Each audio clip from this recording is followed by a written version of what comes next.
Question ہے سب کے دل سے ہے کہ کون سی عمر میں شادی کر لینی چاہیے؟ کون سی عمر میں شادی کر لینی چاہیے؟ آپ میں سے کتنے لوگوں کے دل کے اندر یہ ہے؟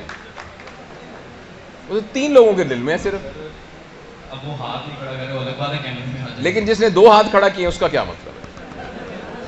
وہ 2 شادیاں کرنا چاہے تو اگر وہ اپنی ٹانگیں بھی کھڑی کر لے گا پھر 4 شادیاں کر لے گا. بیٹا آپ کی ایج اور آپ کی جنریشن کے لیے میں معافی چاہتا ہوں یہ لفظ استعمال، لیکن میں آپ سے عمر میں بڑا بھی ہوں تو میں محبت میں کہہ رہا ہوں it's a silly question, it's a very very silly question. آپ ایڈلٹ ہیں، آپ سوچ سمجھ کے دیکھتے ہیں میں کون سے پروفیشن میں گیا، آپ سوچ سمجھ کے کرتے ہیں میں کون سی شرٹ پہنوں، آپ سوچ سمجھ کے میں ٹوتھ پیسٹ کون سی خریدوں، کون سا موٹر بائک خریدوں، تو اپنے اس میں بھی سوچ سمجھ کے کیجئے.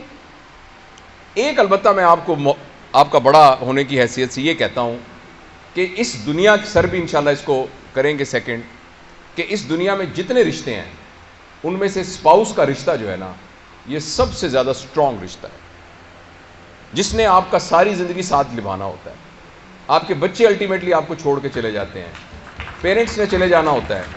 اس دنیا میں اگر آپ نے کسی رشتے میں، باقیوں کی بھی اہمیت میں یعنی ماں کا، باپ کا، بہن کا، بھائی کا، بچوں کا، مگر جس میں میکسیمم انویسٹمنٹ کرنی چاہیے. آپ اس بات پہ ہنسیں گے لیکن میں آپ کو بہت یقین سے یہ کہتا ہوں کہ اگر کسی نے اپنے اسپاؤس کے اوپر صحیح انویسٹمنٹ کی تو وہ بہت اچھی زندگی گزارے گا. تو اس کو آپ سوچ سمجھ کے کیجئے.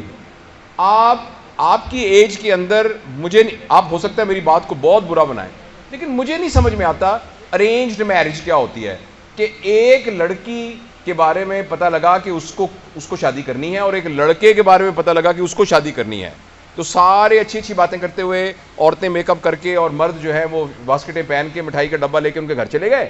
تو وہ لڑکی جو ہے وہ ایک چائے کی وہ کیتلی لے کے وہ آ گئی. آپ نے کہا اچھا ماشاءاللہ. آپ نے صرف یہ دیکھا اس کا ناک پتلا ہے کہ نہیں پتلا، بال اس کے کس قسم کے ہیں، جب مسکراتی تھی تو ٹھیک مسکراتی تھی، قد اس کا ٹھیک تھا کہ نہیں تھا، یا آپ نے یہ پوچھا ماشاءاللہ بچی ڈاکٹر ہے، اچھا ماشاءاللہ MBA کیا ہوا ہے، دیٹس اٹ. اور انہوں نے پوچھا ہاں لڑکا اچھا ہے ماشاءاللہ، لڑکا اپنا روزگار ہے، 17ویں گریڈ کی نوکری ہے اس کی، 17 گریڈ کی، اور لاہور میں رہتا ہے ماشاءاللہ، گھر بھی اپنا بنا ہوا ہے. اب یہ اگر ساری چیزیں موجود ہیں ماشاءاللہ مبارک ہو، ہم فلانے دن ہم آئیں گے، اور سارے لوگوں نے اس طرح کی مار کی بک کرا کے اور میوزک لگا کے ڈانس کرنا شروع کر دیا، اور اس کے بعد کچھ عرصے کے بعد شادی ہو گئی. بعد میں پتہ لگا ان کی تو کوئی کمپیٹیبلٹی نہیں ہے.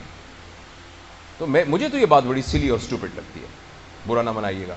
یو آر این ایڈلٹ، آپ اپنے لیے پارٹنر کو خود آپ چنیے، اور جتنا شریعت نے اجازت دی ہے اس کے ساتھ ایک رابطہ رکھ کے اس کو کرنے کی، تو آپ اس کو خود دیکھیے، آپ دیکھیے وہ کمپیٹیبل آپ کے ساتھ ہے کہ نہیں ہے. آپ اپنی مرضی سے ٹیلر سے کپڑے سلوائیں، پھر بھی ضروری نہیں ہے کہ وہ کپڑے آپ کو 100% کہیں نہ کہیں کچھ جھول رہ جاتا ہے. تو انسان تو کبھی بھی کسٹم میڈ نہیں ہوتا، تھوڑا بہت تو کمپرومائز کرنا ہی پڑتا ہے. کمپرومائز نہیں کرنا چاہیے، انڈرسٹینڈ کرنا پڑتا ہے، ایکسیپٹ کرنا پڑتا ہے. لیکن شادی سوچ سمجھ کے کیجئے گا، ان پریشرز پر نہ کیجئے گا. شادی اس طرح کا مت کیجئے گا. آپ نے پوری زندگی گزارنی ہے، آپ خود سوچ سمجھ کے کیجئے گا. یہ میرا، اور ٹائم کا، ایج کا بھی آپ خود ڈیسائیڈ کریں.